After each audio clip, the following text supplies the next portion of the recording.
उत्तरी चीन के हेबेई में विस्फोट से कोहराम की तस्वीरें सामने आई हैं। आपको बता दें, युजियाओ में विस्फोट से कई बिल्डिंग तबाह हो चुकी हैं। विस्फोट की वजह से गाड़ियां तबाह हो चुकी हैं। विस्फोट की वजह से एक शख्स की मौत और 22 लोगों के घायल होने की भी खबर आई है। बिल्डिंग के ग्राउंड फ्लोर पर मौजूद रेस्टोरेंट में ब्लास्ट के बाद का ये मंजर देखिए।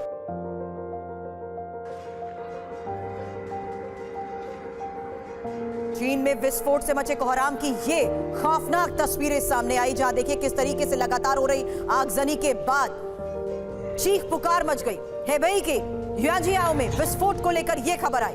ऐसा विस्फोट कि पूरी बिल्डिंग तबाह हो गई, गाड़ियां तबाह हो गई, एक शख्स की मौत और 22 लोगों के घायल होने की यह खबर और ये तस्वीरें आपके सामने उस विस्फोट के बाद के मंजर की, जहां सब कुछ आग की भेंट चढ़ गया, जलकर खाक हो गया, गाड़ियां क्षतिग्रस्त हो गई। धमाका जोरदार था। जगह जगह हुई आगजनी के बाद दूर दूर तक काले धुएं का यह गुबार नजर आ रहा था। पहली तस्वीर जरा गौर से देखिए। एक तरफ हाईवे पर गाड़ी नजर आ रही है और गाड़ी में लगे डैश कैम के जरिए ये वो तस्वीरें सामने आई जहां दूर तक हुए ब्लास्ट की ये तस्वीरें कैद हुई।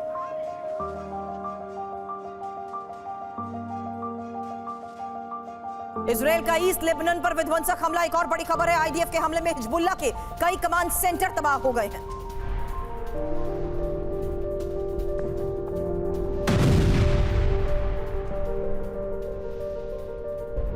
हिजबुल्लाह के कमांड सेंटर को टारगेट कर कैसे ध्वस्त किया गया, तस्वीर आपके सामने। लेबनान पर विध्वंसक हमला इजराइल की तरफ से। खान यूनिस में आईडीएफ के ऑपरेशन क्लीन जारी है। आपको बता दें, ऑपरेशन में 100 से ज्यादा हमास लड़ाकों को मार गिराने का दावा किया जा रहा है।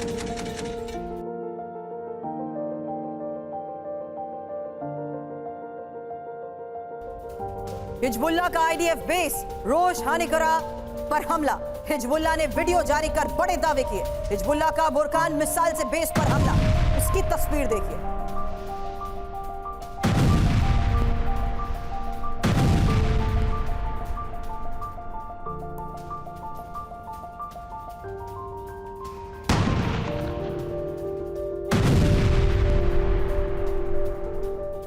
और यूक्रेन में रूस के बड़े नुकसान को लेकर दावे, जहां हमले में तबाह रूस का सबसे विध्वंसक टैंक। ये तस्वीर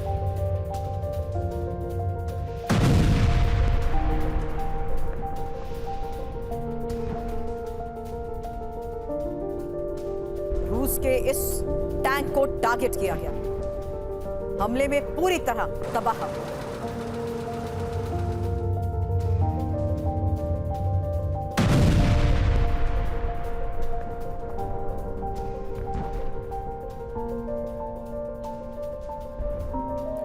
रूस के अंदर यूक्रेनी ड्रोन से नॉनस्टॉप हमले को लेकर भी खबर आई, जहां यूक्रेनी हमले में पूरी तरीके से बिल्डिंग कैसे तबाह हुई, तस्वीर देखिए।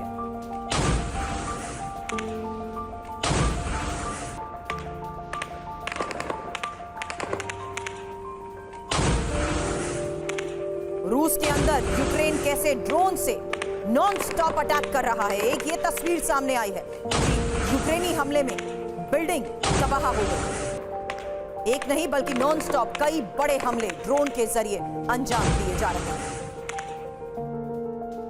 और रूस के रियाजन ऑयल रिफाइनरी पर भी ड्रोन अटैक को लेकर खबर। रूस के सेंट पीटर्सबर्ग में पावर स्टेशन पर drone attack. Kursk, Bilhorod, Voronezh, Bryansk और लेनिनग्राद पर हमले को लेकर भी बड़ी खबर। ऑयल रिफाइनरी पर अटैक को अंजाम दिया गया। रूस की ये ऑयल रिफाइनरी सेंट पीटर्सबर्ग में भी पावर स्टेशन पर हमले को अंजाम दिया गया। दो तस्वीरें एक साथ आपके सामने, जहां देखिए किस तरीके से अलग अलग स्तर पर हमलों को अंजाम दिया जा रहा है। यूक्रेनी ड्रोन से रूस के अंदर हमलों को अंजाम दिया जा रहा है। वहीं सेंट पीटर्सबर्ग में पावर स्टेशन पर हमले की ये तस्वीरें भी सामने आई हैं। रूस के रियाजन ऑयल रिफाइनरी पर अटैक हुआ। जापान में रॉकेट के लॉन्च के दौरान ब्लास्ट को लेकर बड़ी खबर है। उड़ान भरने के कुछ ही सेकंड में रॉकेट में हुए ब्लास्ट की तस्वीर आपके सामने।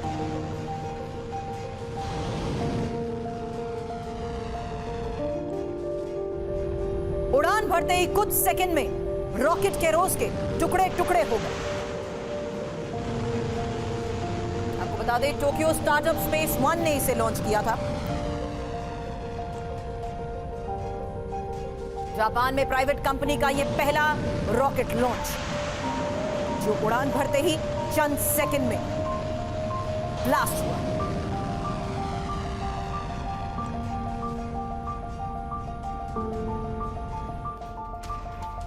और खास मेहमानों का परिचय कराने से पहले इन्फॉर्मेशन वॉल का करते हैं रुख। आज ब्रेकिंग एक साथ आपके सामने, जहां देखिए किस तरीके से अलग अलग स्तर पर हम लोग को दिया जा रहा है अंजाम।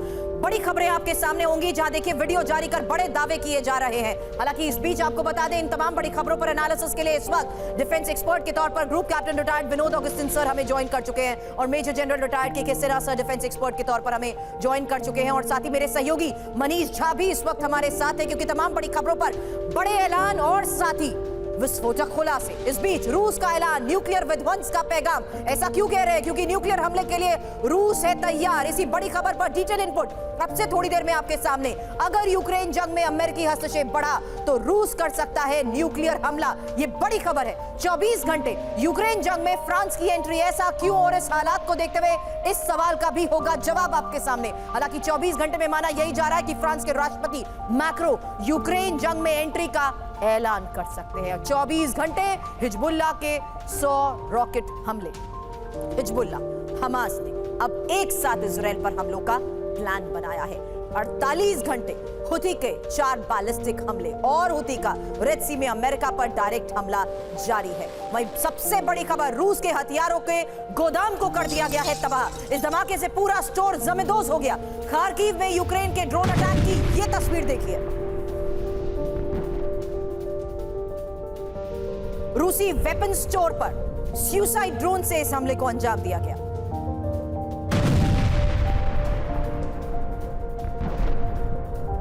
यूक्रेन ड्रोन अटैक्स के तहत अलग अलग टारगेट्स पर कैसे हमलों को अंजाम दे रहा है। रूसी वेपन स्टोर टारगेट पर था। इस रूसी वेपन स्टोर पर सुसाइड ड्रोन से हमले को अंजाम देकर तबाह कर दिया गया। और रूसी बॉर्डर में पुतिन विरोधी गुट का हमला, बड़ी खबर बता दें, बेलगोरोद बॉर्डर के पास आमने सामने की जंग को लेकर खबर आई। साइबेरियन बटालियन की रूसी इलाके में घुसपैठ की यह तस्वीर देखिए।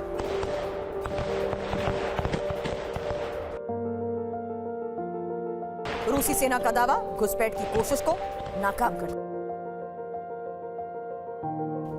लेबनान पर इजराइल का बड़ा हमला, खबर है कि हिजबुल्लाह के कमांड सेंटर को तबाह कर दिया गया। अब तक 4500 हिजबुल्लाह ठिकानों को नष्ट करने का दावा किया जा रहा है।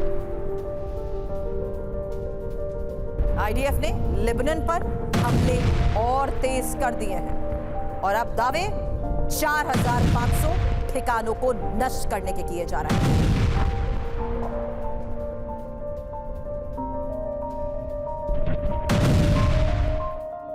दक्षिण गाजा में आईडीएफ का विध्वंसक हमला, बड़ी खबर यह है कि इजरायली हमले में हमास का बड़ा कमांडर मारा गया है। खान यूनिस इलाके में आईडीएफ के बड़े ऑपरेशन को लेकर यह लेटेस्ट न्यूज है, जहां हमास के कई ठिकानों पर बमबारी की जा रही है।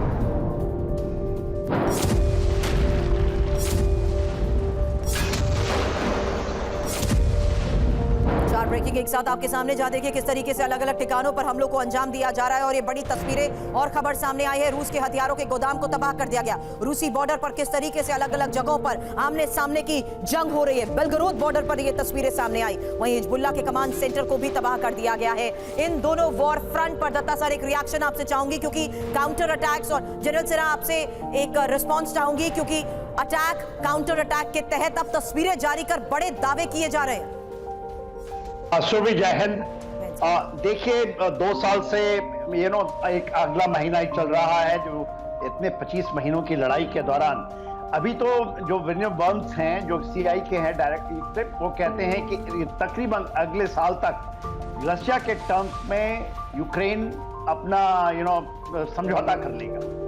देखिए, बड़ी बात क्या है, समर ऑफेंसिव के लिए रशिया का, मैं ऐसा मान रहा था शायद मार्च में शुरू होगा, जो कि अभी शुरू नहीं हुआ है।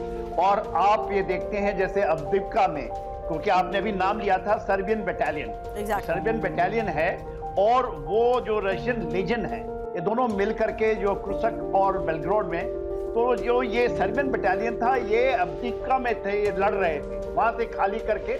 तो ये एक तरह की एक काउंटर ऑफेंसिव, हम इसको ऑफेंसिव डिफेंस कहते हैं। तो वो ट्राई कर रहे हैं कि डीप इनसाइड जाएं, आप क्रुसक में जाएं, बेलग्राड में जाएं और कुछ हमला करें, रेड करें। और इस रेड में टैंकों का इस्तेमाल हो रहा है, बख्तरबंद गाड़ियों का इस्तेमाल हो रहा है, और जो भी इनको चीजें मिली हैं जो कि वेस्टर्न लड़ाई से, उसका यूज हो रहे हैं। मगर ये लड़ाई है वॉर ऑफ एट्रिशन, और इसके अंदर में यूक्रेन के पास में जब पूरा का पूरी परिस्थितियां बदल गई हैं, वो भी अपने पीस प्रपोजल रख रहे हैं तुर्की, तो उस दौरान कुछ ना कुछ तो करना है, क्योंकि डिफेंस मिनिस्टर भी बदल चुके हैं। तो ये वॉर ऑफ एट्रिशन में जो ऑफेंसिव डिफेंस है, उनको यूक्रेन बहुत अच्छी तरीके से करता है, मगर वो इलाकों को खाली भी करता जा रहा है।